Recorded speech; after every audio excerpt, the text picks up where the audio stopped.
The Board of State Canvassers in Michigan just voted to certify the 2020 election. President-elect Joe Biden won Michigan by more than 150,000 votes, but President Trump and the GOP were trying to overturn those results. NBC News correspondent Heidi Prisbilla joins me now. Heidi, what a day this has been. Tell us the latest out of Michigan. There was one member and one member alone that everyone was looking at here for answers as to how this was going to go. Frankly, Allison, it could have gone either way, and he held his cards pretty close to the vest until the end. But when he let go, he really made it pretty clear where he came down on this. This Republican board member, Aaron Langeveld, made clear that he had read over the statute many times, and he said there was nothing in there that allowed this board to assert that kind of authority over vote counts that had already taken place. All 83 counties in Michigan had already certified these results. And this job of the board is really just to put a stamp on this, put a rubber stamp on this and move it along. There's nothing in the statute that ever said that this board had that authority. So there was a lot of drama as well during some of the public comment portion of this, Allison, because there will always be a stain on what happened here in terms of the fact that these individuals on the Wayne County board and then this one individual on this canvassing board chose to pick this fight over the city of Detroit, even though the irregularities that were there, and to be clear, they were clerical errors involving a few hundred votes and nothing more.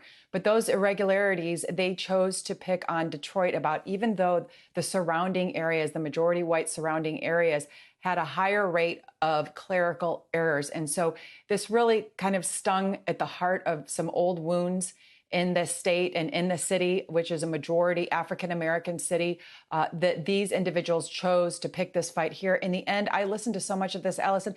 There was no evidence here of fraud. There was no evidence of significant irregularities. What they did have evidence of was that they said their feelings were hurt because there were a lot of canvassers who came in there. They frankly, I was there, they rushed the building. A lot of them didn't have training, didn't know what they were looking at. One of the individuals testified that a woman wanted to have an entire table of ballots thrown out because the lady counting them didn't have a name tag on. So that was the essence of the complaints. And in the end, those votes were certified. Those board members are not going to have to worry about facing legal action themselves, which was kind of the next step here if this didn't get certified, Allison. Yeah, I mean, Heidi, I know it's hard to say right now because it just happened, but I mean, this has been a routine procedure that's been so unusual in 2020. Long term, I mean, what are the concerns about voter confidence and the impact this will have on voters in Michigan? It'll have impact on voters in Michigan, in Wisconsin, in Pennsylvania, in Florida, maybe in Georgia, because this is not an isolated incident. Look, there was a series of events taking place here. The first stage was to challenge all of these votes in lawsuits in the courts, and the courts just turned them around on their head. They spun them out and rejected them. So the next step here was to see if they couldn't get some give on the state canvassing boards to prevent certification, so that then the thought was perhaps President Trump and others in the state parties could put influence over the state legislatures to step in and try to stop certification. It was a really complicated, convoluted strategy that was never going to work in the first place, but it might have succeeded in dragging this out and further corroding that trust in our democratic process. So that's maybe the one good headline out of this. But the fact that it happened at all, Allison, really has shaken people in the city and in the entire state of Detroit. A lot of my sources who I talked to said that they couldn't believe that this was happening, that it had never happened before in the history of the state of Michigan when it comes to a presidential election.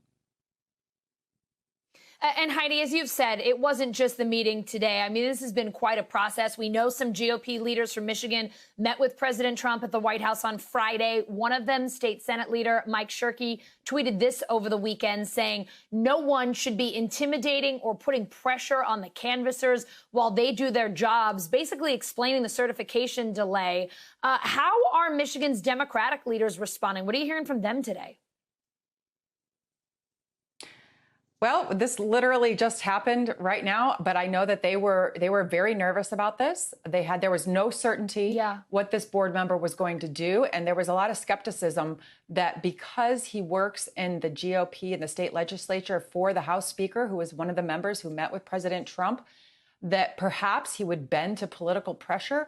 But Allison, I'd also had a pipeline to the Speaker's office over the past couple of days, and they told me that he believed in what he said after that meeting, when he issued a statement and he said he hadn't seen any evidence why these votes shouldn't be certified. He stuck by that. And this board member was pretty unequivocal, if you listen to his statements, that there was absolutely no justification for him, and he had no authority to call for an audit or to even delay this vote for that matter. Heidi, the question I think a lot of people have, are there any other avenues for President Trump to take in Michigan? It seems like the campaign will try anything they can. Is this it, or do they have another option here? That's all, folks. This appears to be the end of the road in Michigan, and it probably also is the end of the road in Nevada. And at that point, we've got the electoral majority and then certified at that point. And this will be headed for a final electoral college vote. I mean, can they come up with other things? Can they file other lawsuits? Sure. But this is a pretty significant blow to the president's strategy to try and delay this and to further sow discord and a lack of confidence in our democratic process. It's good news today. It's bad news that we've gone through this process and that so many people are now saying in the polls that they no longer trust this most sacred institution. That is really a shame, Heidi. But as you've said, good news for those of our viewers who are wondering how much longer this could go on. We've gotten some answers in Michigan today, and that's a good thing. Heidi, thank you so much for getting us up to speed. President-elect Joe Biden announcing 6 cabinet picks today. Several of them could make history. Antony Blinken tapped for Secretary of State. Alejandro Mayorkas, the first Latino and immigrant nominated to serve as Department of Homeland Security Secretary. Ambassador Linda Thomas-Greenfield nominated to serve as UN ambassador. That role is expected to be elevated to a cabinet-level position. Former Secretary of State John Kerry appointed the Special Presidential Envoy for Climate. Avril Haines nominated to serve as Director of National Intelligence. She would be the first woman to lead the Intelligence Committee. And Jake Sullivan tapped to serve as National Security Advisor, one of the youngest people in that role in decades. And this afternoon, NBC News confirming former Fed Chair Janet Yellen is expected to be the next Treasury Secretary. If confirmed, she would be the first woman to lead the department. NBC News political reporter Ali Vitale joining me now from Wilmington, Delaware. Ali, tell us more about these picks and what they tell us about the type of administration that Joe Biden's hoping to build here. Well, Allison, you did the hard part, ticking through all of the people that we have heard announced today. This is the first slate of cabinet officials that we've gotten from the Biden transition. And to me, there are a few things that we should take away from this. The first, that Biden is clearly leaning on people right now with government experience, whether it's Tony Blinken leading the State Department, who has a career in diplomacy, working in both the vice president's office and then in the President Obama's office. He is someone who's been around the State Department. Or if you look over to Alejandro Mayorkas at the head of the Homeland Security Department, he's someone who has focused a lot and worked in several roles dealing granularly with immigration policy. That they would elevate him to be the head of Homeland Security says that for an agency that has a lot of different things under its purview, from cyber to immigration and a lot of other things in between, they really want someone who can focus in there and understand the system well enough that they can start to disentangle a lot of the things and a lot of the policy changes that the Trump administration has put in place over the course of the last 4 years. And the other thing that I'm really struck by in looking at this list, though, is John Kerry being on it and the role that he's been elevated to. There has been a lot of talk over the course of the primary and then the general election about the need to prioritize climate change, not as a problem, but as an urgent crisis. John Kerry is someone who has long had former Vice President, still a habit, President-elect Joe Biden's ear. He was someone who I remember campaigning through the snowy slush in Iowa in January and early February when Biden's chances were low, a lot of people down on the chances of his campaign. John Kerry was there as a surrogate. And so the fact that he is now in this role, that it's in the National Security Council, this is the first time that there has been a climate-dedicated role in the NSC. All of those things are really notable to me, and I view it, too, as, yes, a response to something that Biden himself campaigned on, but also listening to progressives who really wanted to see this position elevated and wanted it to be taken seriously. Ali, Joe Biden's been focusing on national security with his 3 appointments today, DNI, NSA, and Homeland Security. How does the Biden team navigate making national security a priority while it's still being denied access to the president's daily intelligence briefings? Well, therein is the crux of the problem, Allison, because it underscores the fact that while they're moving ahead on staffing, they are definitely still in limbo on the actual official transition piece of this, because there is still no GSA letter of ascertainment. And I kind of wish I got paid by the word when I said that, because we've been saying it a lot for the last 2 weeks, and it sort of sounds like we're going to be saying it for several days more. And so really what this underscores is 2 things. Joe Biden just now, when he was going into this meeting with the Conference of Mayors, was asked, why prioritize national security first? He said, because it's national security. The obvious answer, right? But on the other hand, it also underscores the fact that right now, the way the transition is a national security issue. The longer they don't have background checks being begun and the longer that they don't have daily intelligence briefings, all of those things put them behind the 8 ball. The flip side of that, though, is the reality, and we've talked about this before, that the group of people that are coming into this White House have largely been in this space before. They know government, seeing now who he's appointing to these top positions. They haven't necessarily even been out of government for that long. And so now, as we look forward, yes, they need to get the transition underway immediately. They continue to stress that. But at the same time, you have a group of people where they generally know how government works. It may be a little bit less of a learning curve for them once they actually get in there.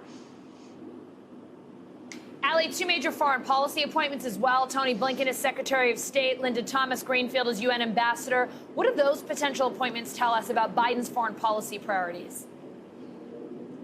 Again, it's the fact that he's leaning on people who have done this for a long time. They have long standing on the world stage. Biden on the campaign trail, a lot of his pitch was Trump-centric, but a key piece of it was him saying, I know a lot of people on the world stage. I've been in these rooms before as a vice president. And the fact that he wants to reestablish America on the world stage, it's clear now that he's picking these people specifically to do it. He's not necessarily going with flashy picks that are well known outside of Washington. Instead, he's going with people who are, frankly, only popular inside the Beltway. These are the only places that these names are really, truly known. And so that's the takeaway for me when I look at a lot of these appointments, not just at state and at the UN, though I would note that it's my sources who are telling me that the UN ambassador role will be elevated to a cabinet level position. It just gives her a little bit more cachet to be in those rooms. That's also something that presidents can decide as they go on through their term. President Trump, for example, when Nikki Haley was ambassador to the UN, he made that a cabinet level position. But when she left, it stopped being a cabinet level position. So this is something that can change. I would also note, though, that we heard a lot of promises from the Biden transition and Biden himself that his cabinet and his administration would look like America. Diversity has been a key concern as they've been rolling out these picks, making sure that they have people who look like America and that governing is reflective of the country writ large. Clearly, as you start seeing these picks, and we're told more economic picks coming next week, some of them are history making. A lot of them are a sign that they're taking that diversity pledge, though, really seriously. Ali, Joe Biden also a busy meeting with a group of mayors today. Tell us about that meeting. This mayor's meeting actually reminds me of a few other types of things that we've seen him do, seated virtually in front of a large screen, in this case flanked by his vice president-elect Kamala Harris, really reaching out to stakeholders at all levels of government, in local government as well as up to the state and executive levels, talking to governors last week. He has really tried to show that he is here, he's ready to listen, and he wants to hear their concerns, especially because the priority of this transition, and we've said it a lot, is tackling the coronavirus. He knows that the people on the front lines of doing that are in these mayorships and in these roles of local government. And so we heard him say and acknowledge that fact, as well as Kamala Harris saying that these are the people who are on the front lines of this fight. But it's also really meant to assure them that now they have someone who is not abdicating leadership on this and instead really wants to take it by the horns and get this pandemic under control. Ali Vitale, with all things Biden today from Delaware. Thank you so much. Hey, NBC News fans, thanks for checking out our YouTube channel. Subscribe by clicking on that button down here and click on any of the videos over here to watch the latest interviews, show highlights, and digital exclusives. Thanks for watching.